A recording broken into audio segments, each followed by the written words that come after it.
आव्हाड साहेबांनी ठाणे शहरात जमील शेख याची काही निगरूण हत्या झाली, त्याच्या तपासामध्ये पोलिसांनी हलगर्जीपणा केलाय असं सांगितलं। हे जमील शेख महाराष्ट्र नवनिर्माण सेनेचे पदाधिकारी आणि आरटीआय कार्यकर्ते होते आणि हे जे काही फिर्यादी आहेत फैजल शेख यांनी जी काही फिर्याद दिली त्या फिर्यादीमध्ये त्यांनी सांगितलं की स्थानिक नगरसेवक नजीब मुल्ला यांचे कट्टर राजकीय विरोधक होते व जमील शेख हे नजीब मुल्ला यांच्या अनधिकृत कामाची माहिती आरटीआय मार्फत प्राप्त करत होते, त्यामुळेच नजीब मुल्ला यांनी जमील शेख यांचा खून करण्याचे कारस्थान रचले असा मला संशय आहे असं फिर्यादीमध्ये त्यांनी त्या ठिकाणी सांगितलेलं आहे। यामध्ये 9 आरोपी निष्पन्न झाले आहेत, 7 आरोपींना अटक करण्यात आली आहे,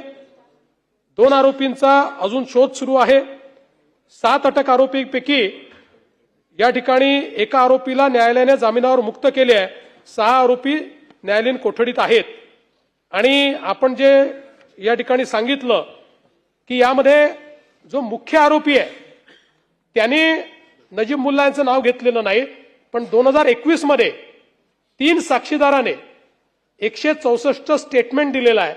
आणि त्या 164 स्टेटमेंटमध्ये या तिघांनी नजीब मुल्ला याचं नाव घेतलेलं आहे।